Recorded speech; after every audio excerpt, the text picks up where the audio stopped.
परमात्मा को पाने तथा उसका वास्तविक लाभ प्राप्त करने के लिए पवित्र बाइबल में प्रमाण है कि प्रभु ने मनुष्य को अपना ही स्वरूप बनाया। 6 दिन में सृष्टि रचकर 7वें दिन विश्राम किया।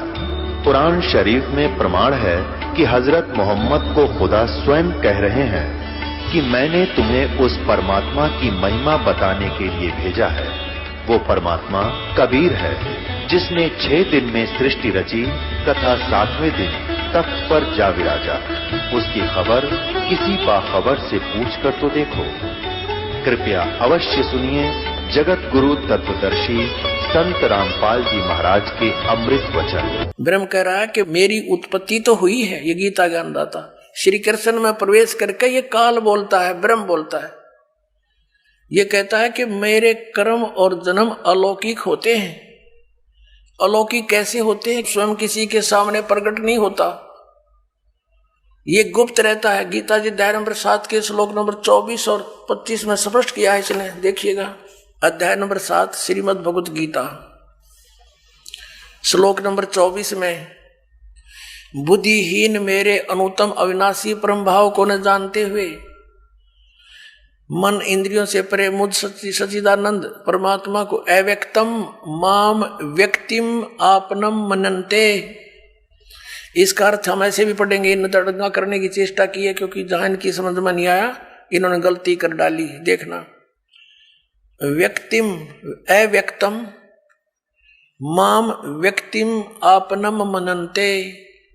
अव्यक्तम माम मुझ अव्यक्त को, ये बुद्धिहीन मेरे अनुतम ये घटिया विनाशी परम भाव को यानी विशेष नियम को नहीं जानते। मुझ अव्यक्त को मैं छुपा रहता हूं और मुझे ये व्यक्तिम यानी मनुष्य रूप में कृष्ण रूप में प्राप्त हुआ मानते हैं। I am not Krishna. क्यों? अब 25 में बताया। देखिए इसका यह अनुवाद किया है। अपनी योग माया से छिपा हुआ मैं सबके प्रत्यक्ष नहीं होता, छुपा रहता हूं मैं। यह अज्ञानी जन समुदाय मुझ जन्म रहित अविनाशी को, अविनाशी परमेश्वर नहीं अविनाशी को नहीं जानता। और ये मुझे इसलिए ये व्यक्तिम, ये देखो ये 24वां श्लोक है। व्यक्तम अव्यक्तम व्यक्तिम आपनम मनन्ते माम अबुधे। ये बेबुद्धि के लोग, बुद्धिहीन व्यक्ति मुझ अव्यक्त को, क्योंकि मैं अपनी योग माया से छुपा रहता हूं, ये मुझे व्यक्तिम यानी मनुष्य रूप में श्री कृष्ण रूप में आपनम माने आया हुआ प्राप्त हुआ मनन्ते मानते हैं। ये मुझ अव्यक्त को यानी मुझ छुपे हुए को, मुझको मनुष्य की भांति जन्म लेकर श्री कृष्ण की तरह मानते हैं। I am not Krishna. क्योंकि श्री कृष्ण जी ने तो ये कैसे कि उन्होंने जन्म नहीं लिया, उनके माता हैं पिता हैं, श्री राम रूप में वही विष्णु आए, उनका जन्म हुआ। तो यहां कहने का भाव ये है कि ये क्या कहता है कि मेरे कर्म अलौकिक हैं और जन्म अलौकिक है। कैसे? जैसे श्री कृष्ण में प्रवेश करके यू सारा अनर्थ जुल्म करवा दिया इसने और पता भी नहीं लग गया कौन कर गया। श्री कृष्ण के सिर पर दर्दी कि इन्होंने महाभारत का युद्ध करवाया, जबकि श्री कृष्ण जी तो मना करे थे, 3 बार शांति दूत बन कर गए। आखिर में ये फैसला भी ले लिया कि मैं युद्ध भी नहीं करूंगा। तो क्या वो युद्ध करवाने की सलाह दे सकते हैं? नेवर। ये काल करे ऐसे अड़ंगे। अब ये कहता है कि मेरे जन्म और कर्म दिव्य हैं। इसके कर्म दिव्य कैसे हैं? जैसे श्री कृष्ण में प्रवेश करके महाभारत का युद्ध करवा दिया, जुल्म करवा दिया और गीता का ज्ञान दे दिया, ये इसके कर्म। ये कैसे प्रवेश करता है अब दिखाते हैं। अब देखिएगा श्री विष्णु पुराण, इसके संपादक कौन है? अनुवादक है श्री मुनिलाल गुप्त। ये कहां से मुद्रित है? वह प्रकाशित है गीता प्रेस गोरखपुर, गोविंद भवन कार्यालय कोलकाता का संस्थान। ये इनके फोन और फैक्स नंबर है। ये देखिएगा इसके चतुर्थ अंश अध्याय नंबर 2 और 233 पृष्ठ पे। पूर्व काल में त्रेता युग में एक बार अति भीषण देव असुर संग्राम हुआ। देवताओं और राक्षसों का आपस में युद्ध हुआ। उसमें महाबलवान दैत्यगण से पराजित हुए देवताओं ने भगवान विष्णु की आराधना की। तब आदि अनंत सुन अशेष जगत प्रतिपालक श्री नारायण ने देवताओं से प्रसन्न होकर कहा, आप लोगों का जो कुछ अभिष्ट है वह मैंने जान लिया है।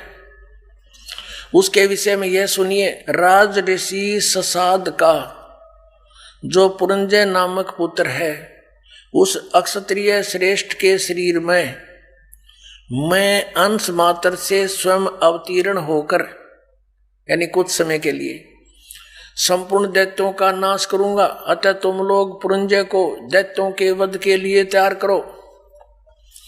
अब आगे फिर दिखाते हैं और कंसेप्ट क्लियर। 242 पृष्ठ पे यही वही चतुर्थ अंश, अध्याय नंबर 3 और पृष्ठ नंबर 242 पे श्री विष्णु पुराण। तीसरा अध्याय।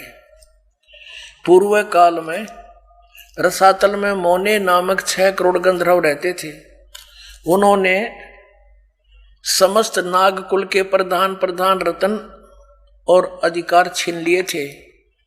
गंधर्व के पराक्रम से अपमानित उन नागेश्वरों द्वारा स्तुतित किए जाने पर उसके श्रवण करने से जिसकी विकसित कमल सदृश आंखें खुल गई हैं, निंद्रा के अंत में जागे हुए उन जलशाही भगवान सर्वदेवेश्वर को प्रणाम कर उनसे नागगण ने कहा, भगवान, इन गंधर्व से उत्पन्न हुआ हमारा भय किस प्रकार शांत होगा? तब आदि अनंत रहित भगवान पुरुषोत्तम ने कहा, यो नासों के पुत्र मान धाता का जो यह पुरकुत्स नामक पुत्र है, उसमें प्रविष्ट होकर मैं, उसमें प्रवेश करके प्रेत की तरह मैं उन संपूर्ण दुष्ट गंधर्व का नाश कर दूंगा। पुणात्माओं, ये अध्यात्म ज्ञान है, ये बालकों का खेल नहीं। ये शंकराचार्य तो श्वेत बाण पर लागे रहे, इन्होंने पता नहीं क्या करना है, कौन सा भगवान है। वह सुनी सुनाई दंत कथा जनता में फीड कर दी इन्होंने। अब इसमें क्या स्पष्ट हो गया कि ये ऐसे, इसके जन्म और कर्म ऐसे अलौकिक हैं। अब कर्म इसके यूं अलौकिक हैं, पुरंजय में प्रवेश करके और उसके राक्षसों का नाश कर दिया इसने स्वयं, और फिर मानदाता के पुत्र उसमें पुरकुत्स में प्रवेश करके भूत की तरह, और वहां फिर उन गंधर्वों का नाश कर दिया। अब पुण्यात्माओं, इसी प्रकार इसने श्री कृष्ण जी में प्रवेश करके उसको मालूम था इस काल को ये कौन है, ये कौन है। अगर ये समझ में आ गया इस पुण्यात्माओं के, तो फिर बात खत्म हो जाएगी। ये है श्री ब्रह्मा रजगुण, श्री विष्णु सतगुण, श्री तमगुण शिव जी का पिताजी। ये काल है, ये सदा शिव कहलाता है, ये ब्रह्म है, ब्रह्म। और ये नहीं चाहता कि ये प्राणी सत्य ज्ञान को प्राप्त हो, इसलिए ये अज्ञान फैलवाता है।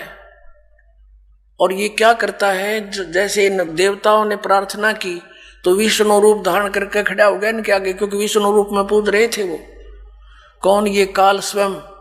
और फिर इनसे कह दिया कि ठीक है, मैंने तुम्हारा जो अभिष्ट है वो जान लिया है, और तुम ऐसे ऐसे उस पुरंजय को तैयार करो और मैं उसके शरीर में प्रवेश करके। इसके ऐसे कर्म अलौकिक है। और ऐसे गीता जी का ज्ञान बोला श्री कृष्ण में प्रवेश करके इस काल भगवान ने। ये काल भगवान कौन है? जैसे कि शिव पुराण में आपको दिखाया था, विद्वेश्वर संहिता के अंदर, कि एक समय ब्रह्मा और विष्णु जी का आपस में युद्ध हो गया इस बात पे।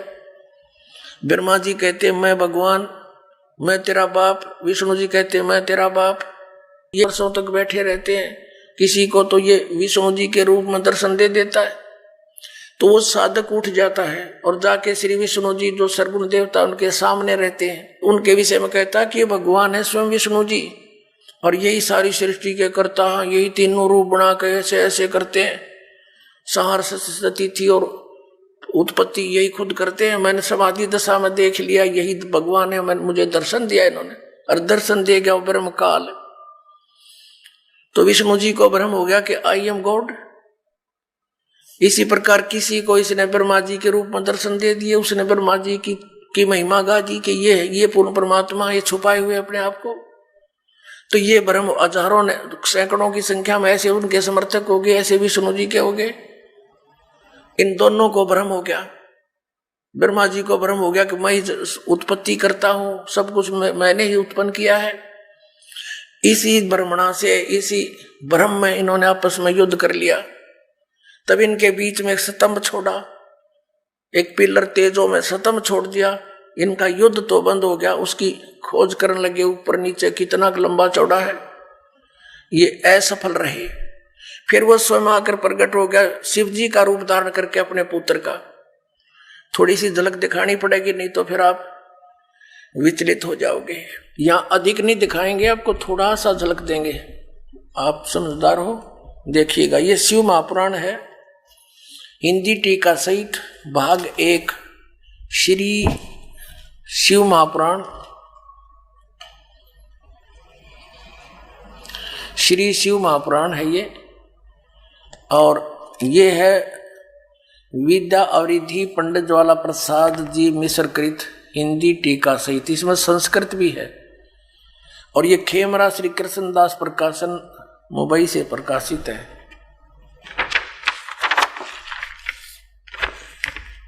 मुद्रक में प्रकाशक है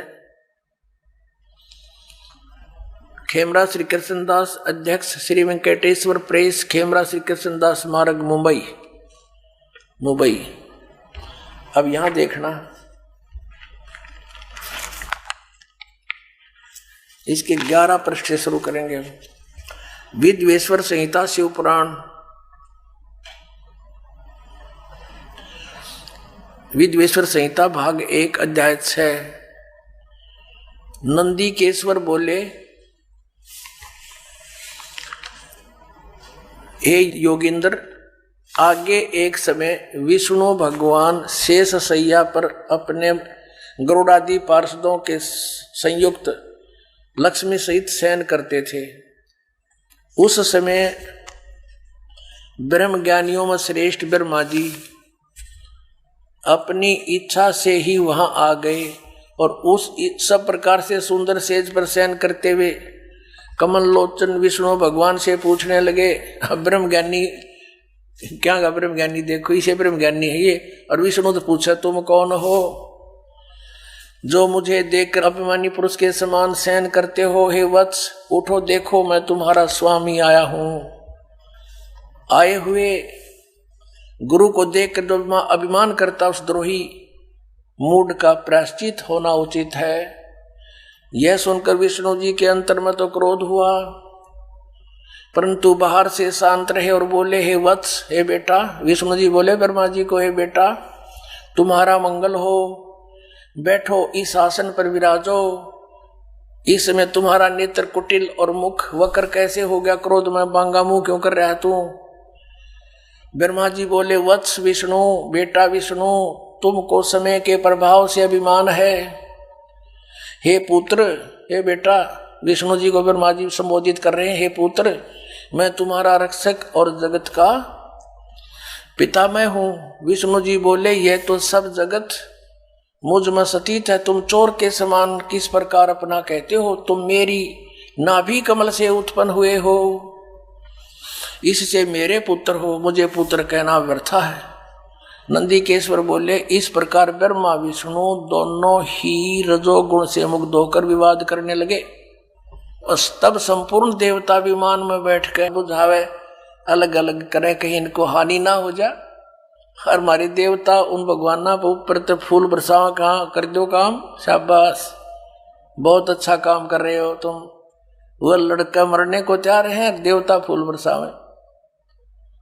ये है हमारे इतिहास जिनको हम पढ़ पढ़ कर बहरे हो लिए, सुन सुन के। अब ये तो ऐसे भगवान हैं जैसे इतनी बुद्धि रखते हैं ये भगवान, जिनको ये शंकराचार्य हमें पूजने के लिए कहते हैं और स्वयं भी पूजते हैं। ये तो एक चौथी पांचवी कक्षा के बच्चे लड़ते हैं ना, फिर अध्यापक पूछता है भी क्यों लड़ रहे हो, उसने उसका गला पकड़ रखा और उसने उसका, एक कहता है ये कहता है मैं तेरा बाप, वो कहता नहीं जी इसने पहले कहा था मैं तेरा बाप, और गुट्टुम गुट्टा। ये हमारे भगवानों के चरित्र आपके समक्ष इनके इतिहास में है।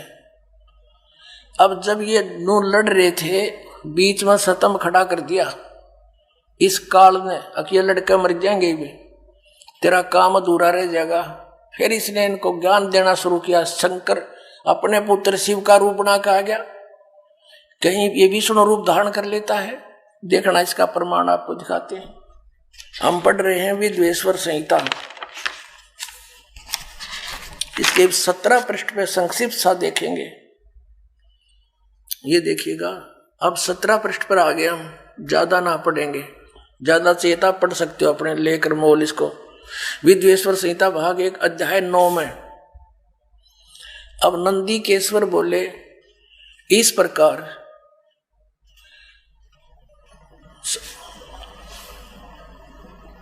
यहां दिखाते हैं उन दोनों की अज्ञानता, वैर को दूर करने के अर्थ दोनों से कहा। किसने? वो भगवान। ये क्या बताते हैं कि नंदीकेश्वर बोले कि इस प्रकार भगवान ने उन नम्र हुए ब्रह्मा और विष्णु पर अनुग्रह करके उनसे फिर क्या कहा कि उन दोनों के ज्ञानता और वैर को दूर करने के अर्थ उन दोनों से कहा। अब यहां ज्यादा ना पढ़ेंगे अपने मतलब का। अब ये शंकर रूप धारण करके आ गया कि मेरे सकल और निष्कल भेद से 2 रूप हैं, परंतु और ईश्वर नहीं है।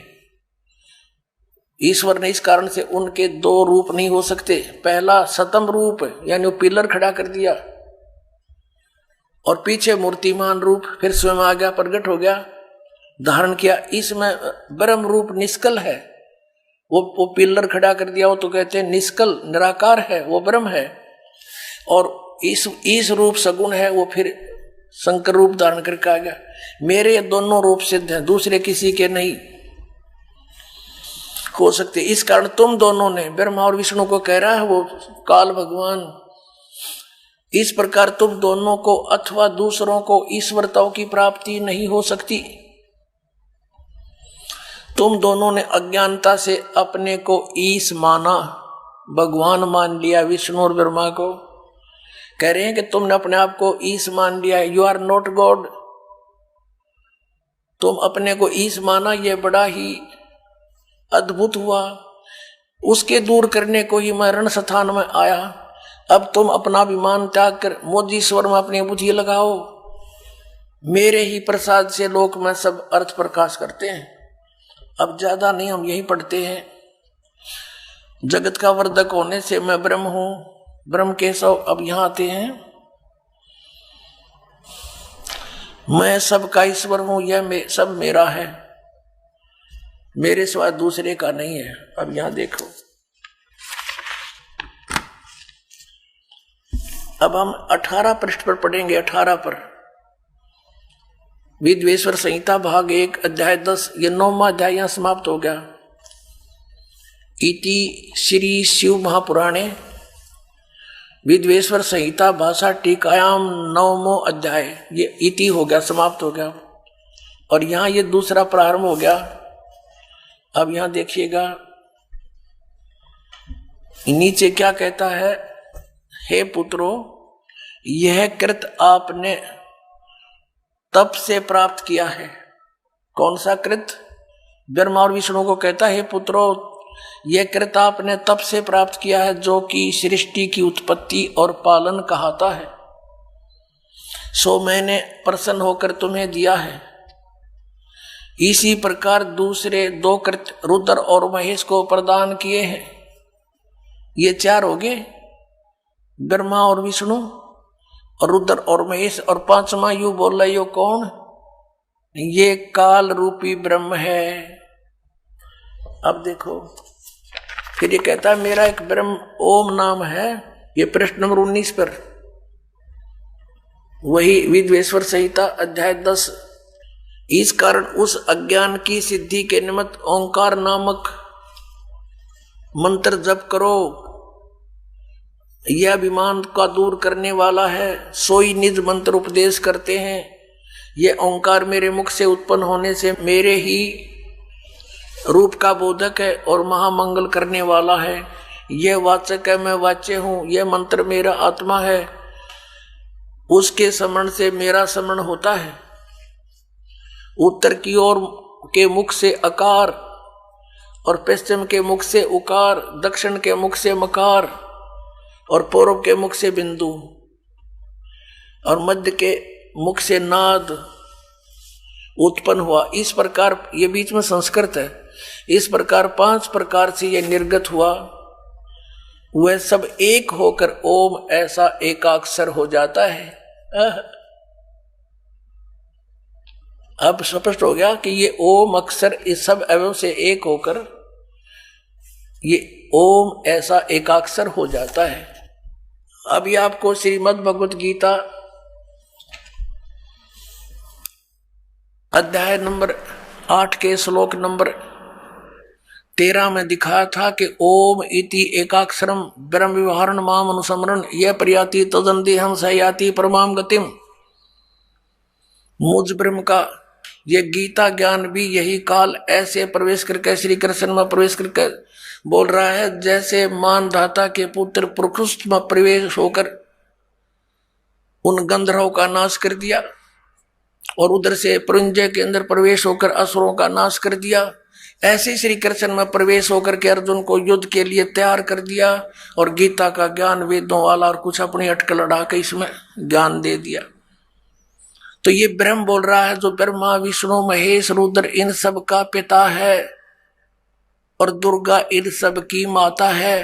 अब ये तो कह रहे हैं आदरणीय शंकराचार्य और सारे पवित्र हिंदू धर्म के गुरुजन कहते हैं कि केवल ब्रह्मा विष्णु महेश ही की पूजा करो, सर्वेश्वर महेश्वर है। और विष्णु जी कह रहा है कि मैं तो दुर्गा देवी की पूजा करता हूं, दुर्गा की, और इसके ऊपर मैं किसी भगवान को नहीं जानता। ये इनका स्पिरिचुअल नॉलेज इनके गॉड का, भगवान का है जिसको ये पूज रहे हैं। दुर्गा कह रही है हिमालय को श्री देवी पुराण में 7वें स्कंद में 562 पृष्ठ पे कि केवल उस ब्रह्म की पूजा करो और सब बातें छोड़ दो। उसका ओम नाम है, ओम नाम के जप से उसकी प्राप्ति होगी, उस ब्रह्म को पा जाओगे जो ब्रह्म लोक में रहता है। और ये ब्रह्म क्या कहता है कि मेरा तो एक ओम अक्षर है और इसकी साधना करने से ओम से जो होने वाली परम गति है वो प्राप्त हो जाएगी। कहाँ जाएंगे? ब्रह्मलोक में। ब्रह्मलोक में गए हुए प्राणी भी फिर पुनरावृत्ति में।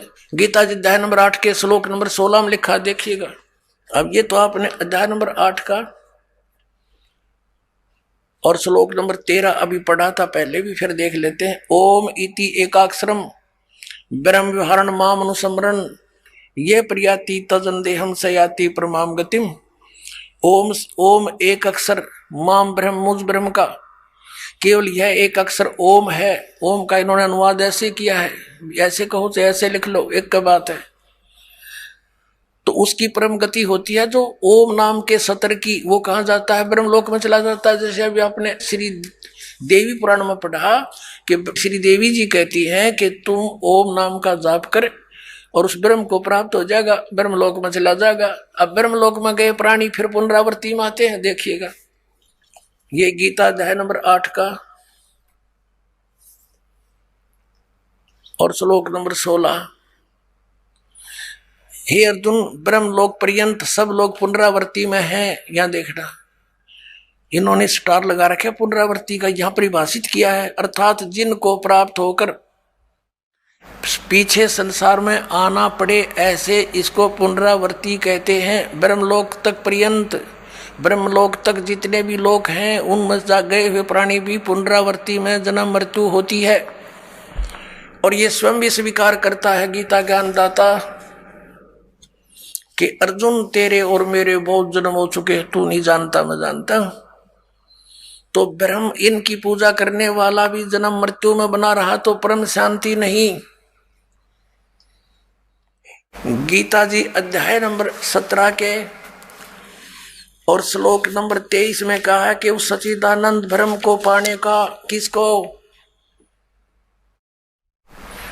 जहां जाने के बाद साधक फिर लौटकर संसार में कभी नहीं आते। देखिएगा अध्याय नंबर 15 का पंचदश अध्याय 15वां अध्याय का ये प्रथम मंत्र है कि ऊर्ध्व मूलम अधः शाखम अश्वत्थम प्राहु अव्यम छंदासी यस्य प्राणी ये तम वेद स वेदवित। अब ये क्या बताया है कि आदि पुरुष परमेश्वर मूल आले ऊपर को जड़ है वो तो पूर्ण परमात्मा है। अधः शाखम नीचे को शाखा, ये अनुवाद गलत किया है ब्रह्मा रूप मुख्य शाखा वाला। देखिएगा इस 2 नंबर श्लोक में अधः अधः 2 जगह है, इनका अनुवाद इन्होंने खुद किया है। यहां पर अधः माने नीचे, अधः माने नीचे, अधः माने नीचे, अधः माने नीचे। तो अधः यहां नीचे लिखना था, ऊपर को जड़ वाला, ऊपर को मूल वाला। आदि पुरुष परमेश्वर तो समझो उल्टा लटके संसार रूपी वृक्ष की जड़ है और नीचे को शाखा है, ये समझो। इसकी तरफ संकेत है ये है वो उल्टा लटका हुआ संसार रूपी वृक्ष, ऊपर को जड़ और नीचे को शाखा वाला। अब तीनों गुण यहां देखिएगा। अब गीता जी अध्याय नंबर 15 का श्लोक नंबर हम 1 पढ़ रहे हैं। इसका अर्थ है कि जो ऊपर को जड़ नीचे को शाखा, बिल्कुल स्पष्ट है। अधः शाखम इन्होंने तो अड़ंगा डांड तो मतलब था, ज्ञान था ही नहीं। संसार रूपी पीपल के वृक्ष को अविनाशी कहते हैं। वेद जिसके पत्ते कहे गए हैं, उस संसार वृक्ष को जो पुरुष मूल सही तत्व से जानता है स वेदवित, वह वेद के तात्पर्य को जानने वाला है, अर्थात वो तत्वदर्शी संत है। सह वेदवित तत्व से जानता है तो वह वेद के तात्पर्य को जानने वाला था तो तत्वदर्शी संत है, इसका अर्थ ये। और फिर हम ज्यादा ना कहकर हम सिर्फ ये लेंगे कि 15वें अध्याय के 4थे श्लोक में स्पष्ट किया है कि जब तत्वदर्शी संत मिल जा तो तत्व ज्ञान रूपी शस्त्र के द्वारा इस ज्ञान रूपी अंधकार को समझकर इसका नाश करके उसके पश्चात परमेश्वर के उस परम पद की खोज करनी चाहिए, जहां जाने के बाद साधक फिर लौटकर कभी संसार में नहीं आते। देखिएगा यहां से लेंगे क्या लिखा कि उस संसार वृक्ष की तीनों गुण रूप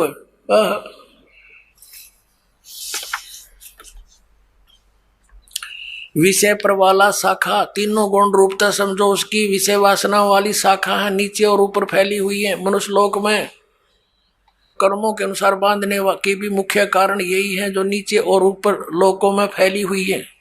ऊपर स्वर्ग लोक में, नीचे पाताल लोक में, पृथ्वी लोक पर ज्ञान बोला ही जा रहा है। अब ये तीनों गुण रूपी शाखा है। 3 गुण क्या है? रजगुण ब्रह्मा, सतगुण विष्णु, तमगुण शिव जी। देखिए मार्कंडेय पुराण, प्रकाशक मुद्रक गीता प्रेस गोरखपुर, गोविंद भवन कार्यालय कोलकाता का संस्थान, ये इनके फैक्स और फोन नंबर है। इसके 123 पृष्ठ पर देखिएगा,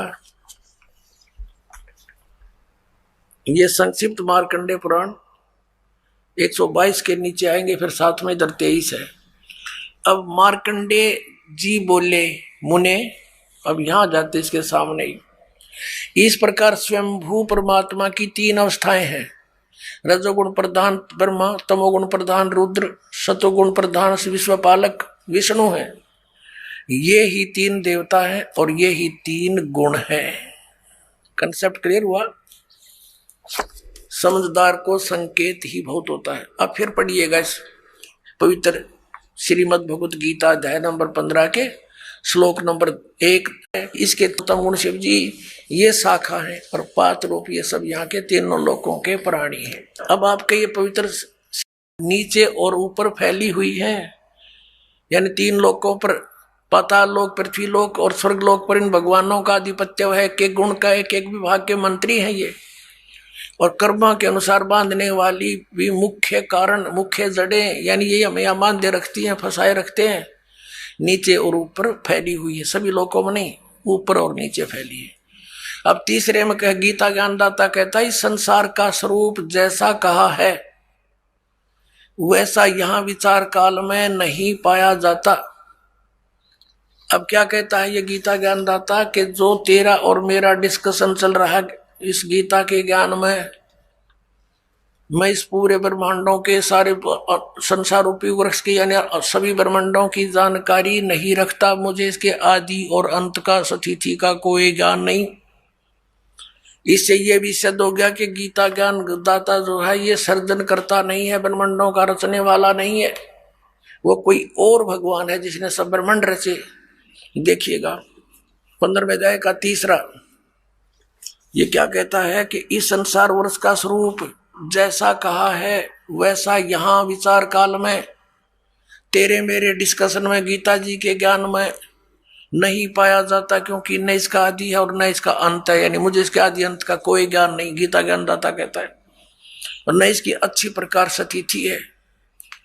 इसलिए इस सुविरुद्ध मूलम, मूल कौन है? परम अक्षर ब्रह्म और ऊपर के लोक वो तो अविनाशी हैं, शुद्ध अति दृढ़ हैं, और नीचे के अति दृढ़ मूल वाले अश्वत्थम इस पीपल के वृक्ष को, संसार रूपी वृक्ष को दृढ़ेन दृढ़ असंख्य शस्त्रेण, वैराग रूप नहीं तत्व ज्ञान रूपी शस्त्र द्वारा काट कर, अर्थात उस तत्व ज्ञान से तत्वदर्शी संत मिलने के पश्चात उसको अच्छी तरह समझकर अब चौथा 15 में जाएगा। चौथा, उसके पश्चात उस परम पद रूप परमेश्वर को भली भांति खोजना चाहिए जिसमें गए हुए पुरुष यानी साधक फिर लौटकर संसार में नहीं आते, और जिस परमेश्वर से पुरातन संसार वृक्ष की प्रवृत्ति विस्तार को प्राप्त हुई है, अर्थात जिस परमात्मा ने सारे संसार रूपी वृक्ष की रचना की है, सारे ब्रह्मांडों की रचना की है, उसी आदि पुरुष नारायण की मैं शरण हूं आदम पुरुषम। उसी आदि पुरुष यानी गीता ज्ञान दाता से कोई अन्य है उसकी शरण में हूं, इस प्रकार दृढ़ निश्चय करके उस परमेश्वर का पर्वते माने पूजा करनी चाहिए। ये तो अपनी अटकल लड़ाते हैं जैसा ये करते हैं, ध्यान दो न, परपदे माने उसकी पूजा करनी चाहिए। गीता ज्ञानदाता कहता है कोई और है वो पूज्य। पुण्यात्मा, सुबह के सत्संग में विषय था कि 3 परमात्मा मुख्य रूप में, 3 पुरुष, सरपुरुष, अक्षर पुरुष और परम अक्षर पुरुष। तो यहां पर जो परम अक्षर पुरुष है हम उसकी तरफ संकेत करते हैं कि वो है वो पूज्य। वो कौन है? स्वयं कबीर भगवान है, कबीर देव है, जिसने 600 वर्ष पहले आकर वो लीला की थी जो वेद बताते हैं और हमारे सदग्रंथों में विद्यमान है। अब इस विषय को ज्यादा ना बढ़ाकर दास उस प्रसंग पर आते हैं कि गीता ज्ञान दाता तो कहता है कि उस परम अक्षर ब्रह्म की पूजा करो, उसके विषय में तत्वदर्शी संतों के पास जाओ, जैसे चौथे अध्याय के 34वें श्लोक में कहा है, अध्याय नंबर 4 के श्लोक नंबर हम 32 को पढ़ेंगे। ये 32 इस प्रकार यानी 25 से लेकर 31 तक इस प्रकार और भी बहुत तरह के यज्ञ यानी धार्मिक अनुष्ठान की जानकारी ब्रह्मण्य मुखे, यहाँ गलत कर दिया ना वेद की वाणी। देखिए 17वें अध्याय के 23वें श्लोक में स्वयं ब्रह्मण्य माने, ये देखिएगा अध्याय नंबर 17 का और श्लोक नंबर 23, इसमें क्या कहा है कि ओम तत्सत इति निर्देश है ब्रह्मण्य तिर्विद समर्थ ब्राह्मणा तेन वेदा च यज्ञा च विहिता पुरा। अब यहाँ ओम ओम तत् तत् सत सत ये 2 सांकेतिक शब्द हैं, दास बताएगा। इति यह 3 प्रकार का सच्चिदानंद घन ब्रह्म, ब्रह्मण्य माने सच्चिदानंद घन ब्रह्म का नाम कहा है। यहाँ सच ब्रह्मण्य माने सच्चिदानंद घन ब्रह्म गीता ज्ञान दाता से अन्य है।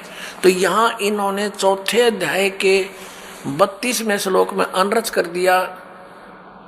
इस ब्रह्मण्य शब्द है ब्रह्मण्य मुखे एवं विबहुविधा, इस प्रकार बहुत प्रकार की यज्ञ माने धार्मिक अनुष्ठान विदिता मान विस्तार पूर्वक ब्रह्मण मुखे सचिदानंद घन ब्रह्म के द्वारा अपने मुख कमल से बोले गए हैं, वो तत्व ज्ञान है। इस प्रकार और भी बहुत प्रकार के यज्ञ यानी धार्मिक अनुष्ठानों की जानकारी यहाँ लिखना था। सचिदानंद घन ब्रह्म की वाणी में, कबीर वाणी में विस्तार से कहे गए हैं। उन सब को तू कर्म जान, जैसा भी होने वाला जान, इस प्रकार तत्व से जानकर तू उनके अनुष्ठान द्वारा, उस साधना के द्वारा कर्म बंधन से तू सर्वथा मुक्त हो जाएगा। अब यहां देखिएगा, चौथे अध्याय के 34वें श्लोक में इसने कहा है, चौथे अध्याय के 34वें श्लोक में इसने कहा है, गीता ज्ञानदाता ने उस ज्ञान को, वो तत्व ज्ञान है जो सच्चिदानंद घन ब्रह्म ने अपने मुख से बोला है, वो कबीर वाणी, वो तत्व ज्ञान है। उस ज्ञान को तू तत्वदर्शी ज्ञानियों के पास जाकर समझ, उनको भली भांति दंडवत प्रणाम करने से, उनकी सेवा करने से और कपट छोड़कर सरलता पूर्वक प्रसन्न करने से वे परमात्म तत्व को भली भांति जानने वाले तत्वदर्शी न, तत्वदर्शी न माने तत्वदर्शी संत ज्ञानी महात्मा तुझको तत्व ज्ञान का उपदेश करेंगे। गीता अध्याय नंबर 17 के श्लोक नंबर 23 में गीता ज्ञानदाता कहता हूं, सच्चिदानंद घन ब्रह्म के पाने का मंत्र ओम तत्सत, ये उसकी साधना है और तत्वदर्शी संत बतावेगा। ओम तो इसने डिक्लेयर कर ही रखा, सार्वजनिक है। तत् और सत सांकेतिक है, इसको पता नहीं, उसके लिए तत्वदर्शी संतों के विषय लिए छोड़ दिया, वो इस दास को पता है, परमात्मा ने बताया है। तो इन तीनों के जाप करने से मोक्ष होगा, पूर्ण परमात्मा प्राप्ति होगी, जहां जाने के बाद साधक फिर लौटकर कभी संसार में नहीं आते। 18वें अध्याय के 62वें श्लोक में कहा कि अर्जुन तू सर्वभाव से उस परमेश्वर की शरण में जा। ये देखिएगा श्रीमद् भगवत गीता अध्याय 18 और श्लोक 62 में कहा कि अर्जुन हे भारत, सब प्रकार से उस परमेश्वर की शरण में जा, उस परमात्मा की कृपा से ही तू परम शांति को और सनातन परम धाम को प्राप्त होगा। और 15वें अध्याय के 4थे श्लोक में आपने पढ़ ही लिया कि जहां जाने के बाद साधक फिर लौटकर संसार में कभी नहीं आते, कि उसके पश्चात उस परम पद परमेश्वर को बड़ी भांति जानना चाहिए, खोजना चाहिए, जिसमें गए हुए पुरुष फिर लौटकर संसार में नहीं आते। और जिस परमेश्वर से सारे ब्रह्मांडों के संसार रूपी वृक्ष की, पुरातन संसार रूपी वृक्ष की प्रवृत्ति विस्तार को प्राप्त हुई है, और उसी आदि पुरुष नारायण की मैं शरण हूं, और उस परमेश्वर का ही पूजा करनी चाहिए, भक्ति करनी चाहिए। इसका ही सिद्ध अपनात्माओं, इन शंकराचार्यों का ज्ञान फेल हुआ। अपनात्माओं, ये दास अभिमान से नहीं कहता, क्योंकि ज्ञान ना तो इन शंकराचार्यों का बनाया हुआ, ये तो वेदों और गीता और पुराणों में लिखा है, ये उसको समझ नहीं सके, दास समझ गया, बस इतनी सी बात है। अब देखिएगा, हमने 11 अक्टूबर सन 2009 को इन सभी आदरणीय शंकराचार्यों से प्रार्थना की थी कि आप जी आध्यात्मिक ज्ञान चर्चा के लिए पधारें, लेकिन ये अपने आप को शायद महान समझते हैं और अपनी बेइज्जती समझी होगी रामपाल से गोष्ठीकरण में, लेकिन उस तरह नहीं तो इस तरह कर दिया हमने तो इनकी हिंदी। अब संसार आप समझ जाएगी जनता ये किसे एक शंकराचार्य है। ये देखिएगा, हमने इनके पास ये पत्र भेजे थे सभी शंकराचार्यों के, चारों के पास। हमारा उद्देश्य प्रार्थना पत्र है, हमारा उद्देश्य विश्व मैत्री, समाज सुधार, आत्म उद्धार, भ्रमित जिज्ञासुओं को शास्त्र अनुसार निर्णायक सद्भक्ति पद्धति प्रदान करना, आध्यात्मिक ज्ञान चर्चा। सभी हिंदू धर्म के माननीय शीर्ष शंकराचार्यों व अन्य सभी आदरणीय आचार्यों से हार्दिक प्रार्थना है कि वे सतलोक आश्रम बरवाला, जिला हिसार, हरियाणा, भारत में एकत्र होकर आध्यात्मिक ज्ञान चर्चा करें, ताकि भ्रमित भक्त समाज को सही दिशा मिल सके, उसके लिए हमने यहाँ से इनके पास प्रार्थना भेजी थी और इन्होंने सिग्नेचर दिए हैं। KS नारायण, एडमिनिस्ट्रेटर श्री श्रृंगेरी मठ एंड प्रॉपर्टीज श्रृंगेरी, इतने, ये 16/8/2009 को। ऐसे ये हमने सबके पास भेजा था। इन्होंने हमारे को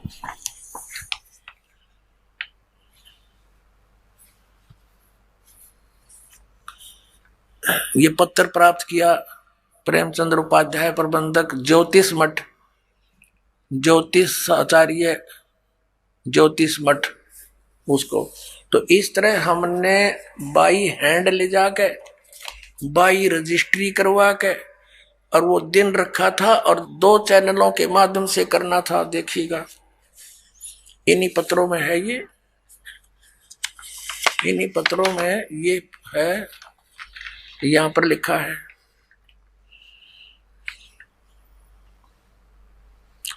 इस सर्व कार्यक्रम जाति ज्ञान चर्चा का सीधा प्रसारण सुप्रसिद्ध टीवी चैनलों जी जागरण, एक नंबर जी जागरण, दूसरा साधना पर 11 अक्टूबर 2009 को शाम 6 बजे से 10 बजे तक किया जाएगा।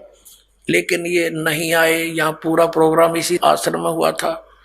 तो पुण्यात्माओं, एक भक्त जो वहां गया था जोशी मठ में, तो उसने वो श्री स्वरूपानंद जी तो स्वयं तो मिले नहीं, उनके प्रबंधक से उनको साइन ले आए थे। तो एक और मिले थे श्री माधव आश्रम जी शंकराचार्य, उसके विषय में उस भक्त ने बताया कि वहां के व्यक्ति बता रहे थे और वो कह रहे थे कि इस श्री माधव आश्रम जी ने श्री स्वरूपानंद शंकराचार्य जी को शास्त्रार्थ में हरा दिया था। अब देखो वो कौन है, ये देखिएगा। ये है वर्तोत्सव पर्व निर्णायक पत्रिका, ये उन्होंने कोई छापी है। धर्म की जय हो, प्राणियों में सद्भावना हो, गौ माता की जय हो, श्री हरि, ये इनका नारा है। ये है श्री माधव आश्रम जी।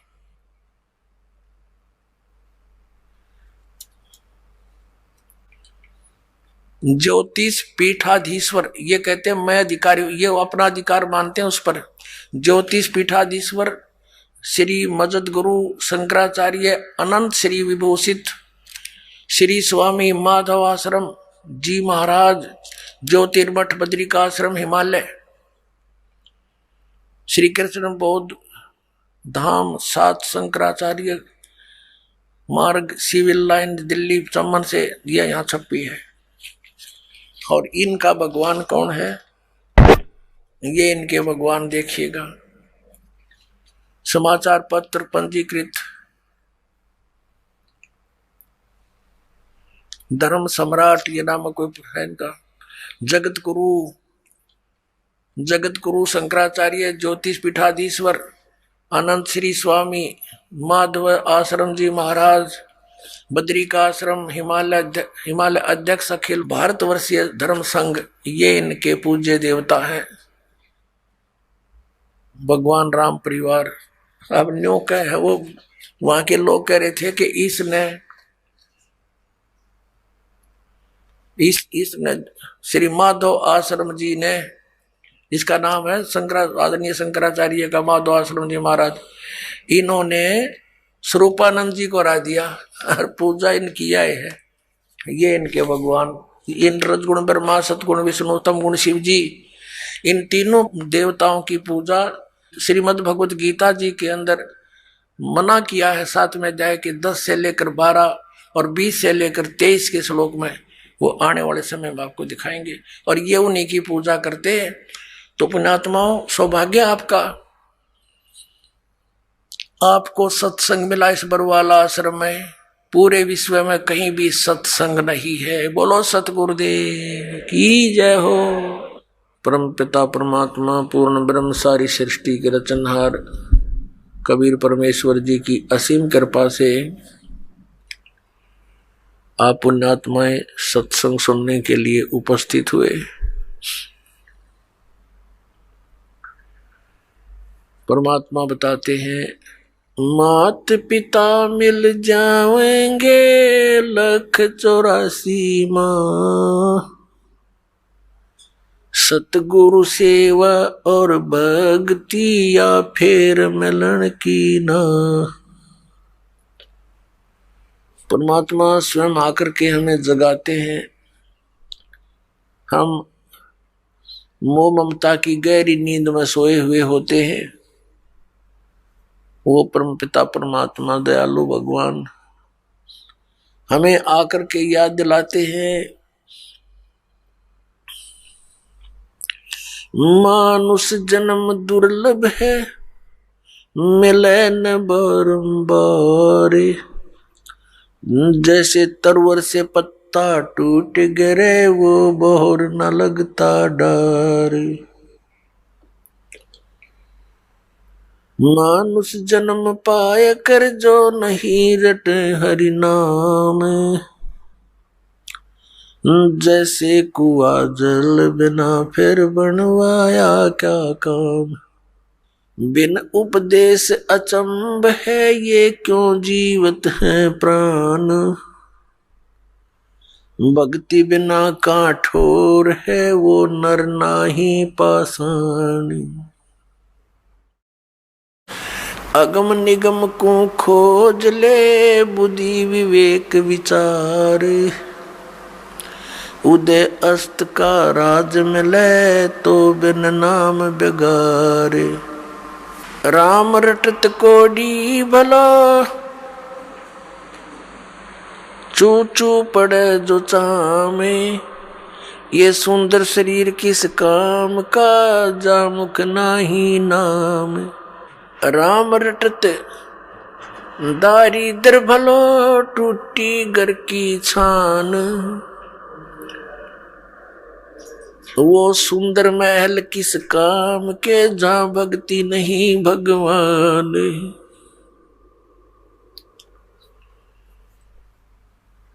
राम रटत कन्या बली साकेट बलो न पूत, जैसे बकरी के गल में गल थना जिसमें दूध ना मूत। हमारे परमात्मा ने, हमारे पिता ने, हमारे जनक ने आकर के हमें ये ज्ञान बताया कि आप इस लोक के वासी नहीं हो, आप यहाँ के रहने वाले नहीं हो, और जिन इन संसारिक सुखों को आप सुख मानते हो ये झूठा सुख है, ये अस्थायी है। आइए अब हम उन श्रद्धालुओं के अनुभव जानते हैं जो जगत गुरु तत्वदर्शी संत रामपाल जी महाराज जी से दीक्षा प्राप्त कर चुके हैं तथा उनके द्वारा बताए गए भक्ति मार्ग पर चल रहे हैं। जी नमस्कार। नमस्कार सर जी। क्या नाम है आपका? हुक्म सूर्यवंशी। हुक्म सिंह जी, कहाँ से आए आप? राजस्थान सवाई माधोपुर से। संत रामपाल जी महाराज से नाम दीक्षा लेने से पहले आप क्या भक्ति साधना करते थे? हम सर जी इससे पहले सभी देवी देवताओं की हिंदू धर्म में जो प्रचलित होते हैं उन सभी की भक्ति करते थे। सर आप देव देवताओं की भक्ति करते थे, जो प्रचलित पूजाएं हैं वो भी आप कर रहे थे, तो फिर आपको संत रामपाल जी महाराज जी से नाम दीक्षा लेने की क्या जरूरत आन पड़ी? सर जी हमारे गांव में रूप नारायण भगत जी है जो कि संत रामपाल जी महाराज के शिष्य, उनने बताया कि पूर्ण संत सतगुरु रामपाल जी महाराज के रूप में बरवाड़ा में आए हुए हैं, जो सत भक्ति बता रहे हैं, जो शास्त्र के आधार पर भक्ति बताते हैं। जैसे गीता जी में लिखा है कि जो पुरुष शास्त्र विधि को छोड़ के मनमाने ढंग से पूजा करता है उसको न कोई सुख होता है, न कोई सिद्धि प्राप्त होती है, न उसकी गति होती है। इसलिए कर्तव्य और एक कर्तव्य व्यवस्था अर्जुन तेरे लिए शास्त्र प्रमाण है, वो सारी शास्त्र विधि जो बताइए शास्त्रों में वो साधना संत रामपाल जी महाराज दे रहे हैं, वहाँ चलो और उनसे नाम लो, तब भक्ति करोगे, तभी आपको आध्यात्मिक लाभ होगे, वैसे भक्ति करने से कोई लाभ नहीं होगा। तो सर क्या जब आपने संत रामपाल जी महाराज जी से नाम दीक्षा ली तो उस साधना को करने के बाद क्या आपको कोई लाभ मिला? सर जी हमको भी ऐसे लाभ मिले कि जो आज तक सुना है कि भगवान ये भी कर सकता है, वो हमने आंखों से देखा है। सर जी मेरे सामने मतलब दास के परिवार वालों ने मतलब ट्रैक्टर लिया, नया ट्रैक्टर लिया। हमारे परिवार में हम नहीं जानते कि भाई ट्रैक्टर कैसे चलाया जाता है। मेरी इच्छा थी ट्रैक्टर चलाने की, तो मैंने ट्रैक्टर पे जैसे ही जाके बैठा तो परिवार घर वालों के बच्चे हैं सारे भाइयों के, तो वो भी साथ में बैठने के लिए ना ट्रैक्टर पे बैठ गए। अब जैसे ही मैंने ट्रैक्टर चलाया, क्लीज पे से एकदम से पैर हट गया। पैर हटते ही मतलब ट्रैक्टर को मैं बैग ले रहा था, बैग लेते लेते जैसे ही मतलब वो पैर हटाया तो एकदम झटका सा लग गया। झटका लगते ही मतलब बच्चा आगे गिर गया। मैं पीछे की तरफ देख रहा था, पीछे ट्रैक्टर जा रहा है, बच्चा आगे गिर गया। तो जैसे ही ट्रैक्टर मतलब पीछे दीवार थी तो मैं तो दीवार को देख रहा हूँ और बच्चे के सिर पे होते हुए टायर निकला। अब जैसे ही बच्चे के सिर पे पैर आया, वो टायर आया आगे वाला, तो बच्चे ने मतलब रोने की आवाज़ करी। जैसे ही आवाज़ आई मैं आगे की तरफ देखा तो बच्चे के बिल्कुल सिर के ऊपर टायर था। मैंने बच्चे के सिर पे टायर देखते ही मैं घबरा गया, मेरा शरीर में कपकपी सी होने लग गई।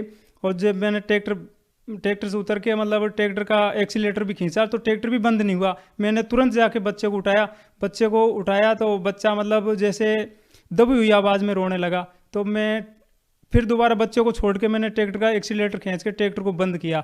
बंद करके मैं जब घर लेकर आया तो बच्चा दबी हुई आवाज़ में रो रहा था। घर वाले मेरे उसको गाड़ी गड़ौच करने लग गए, कहा कि तूने तो बच्चे को ट्रैक्टर लिया है, अभी से कलंक लगा देता, तो नहीं चलाना आता तो नहीं चलाता, फिर तूने ये क्या किया। तो सर जी मेरे को रात भर नींद नहीं आई। मैंने सारी बात रूपनारायण भगत जी को, रूपनारायण जो कि संत रामपाल जी महाराज के शिष्य हैं, उनको जाके बताई कि भगत जी मेरे साथ तो ये हुआ, पता नहीं क्या होगा अब।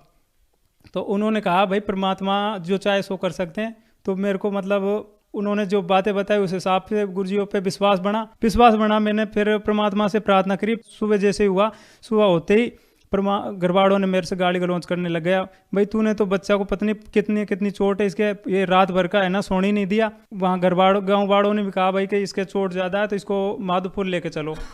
तो माधोपुर जैसे हम लाने की तैयार कर रहे थे, मेरे शरीर में मतलब कपकपी सी थी कि भाई पता नहीं क्या होगा।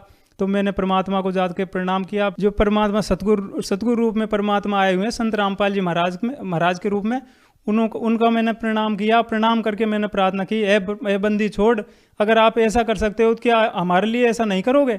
अब जैसे ही मैं ना दंडवत प्रणाम करके बाहर आया तभी हमारे परिवार वालों ने चाय बना ली थी। हम सवाई माधोपुर लाने की तैयारी कर रहे थे, चाय बना ली, हम तैयारी कर रहे थे यहाँ आने की।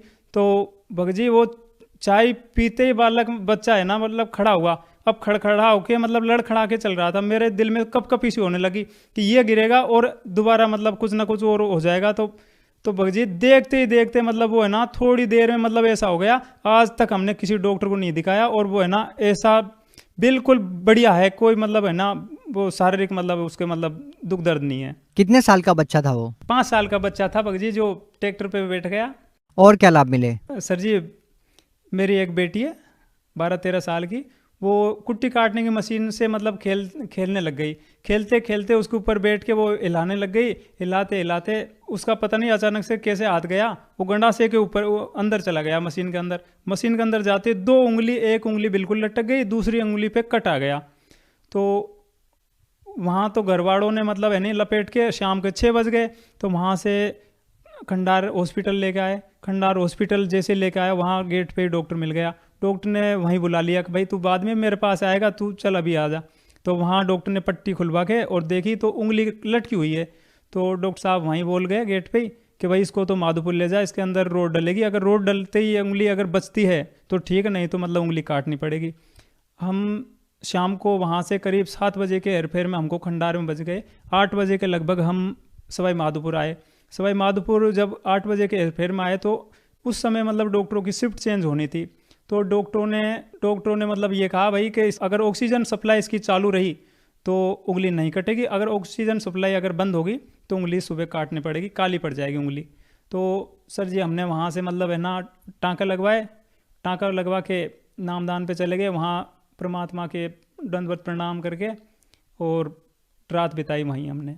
रात बिताई, सुबह जैसे ही हम हॉस्पिटल गए, जिस डॉक्टर के हमने शाम को बताया वो डॉक्टर तो मिला नहीं, दूसरा डॉक्टर की ड्यूटी थी, उसी को हमने बताया। तो वहाँ जब डॉक्टर को बताया, हमने सारी बातें बताई कि डॉक्टर साहब इसकी उंगली कटी हुई है और बिल्कुल लटकी हुई है। तो सर जी जैसे डॉक्टर साहब ने उसको देखा भी नहीं और बोल दिया कि भाई इसका तो एक्सरे करवा के लाना पड़ेगा। अब एक्सरे करवा के लाए और हमने सारी बातें बताई। तो एक्सरे देख के डॉक्टर साहब बोला कि भाई ऐसी तो कोई बात है नहीं। तो सर जी हमने मतलब ये देखा कि संत रामपाल जी महाराज ने दया करी, मेरी बेटी की उंगली जैसी थी वैसी की वैसी कर दी। तो सर आप भगत समाज को क्या संदेश देना चाहते हैं? सर जी, मैं तो यही कहूँगा कि संत रामपाल जी महाराज से नाम लो और इसी से आपके अपना शरीर भी और अपना मोक्ष संभव है। बाकी और दुनिया में कहीं भी जाओ, कहीं भी मतलब मेरे विचार में मोक्ष संभव नहीं है, नहीं उनके पास ज्ञान है। तो सर जो व्यक्ति संत रामपाल जी महाराज जी से नाम दीक्षा लेना चाहते हैं वो उनसे नाम दीक्षा कैसे ले सकते हैं? संत रामपाल जी महाराज का सत्संग बहुत ही सारे टीवी चैनलों पे सत्संग चलता है, फेसबुक पे, यूट्यूब पे, कहीं भी मतलब सत्संग देख के संत रामपाल जी महाराज के जो सत्संग चलते हैं उनके नीचे पीली पट्टी चलती है, उसमें जो नंबर दिए होते हैं उन पे कांटेक्ट करके जो अपने ज़िले के नज़दीकी नामदान सेंटर वहाँ से आप नाम दीक्षा ले सकते हो। जी धन्यवाद। धन्यवाद सर जी।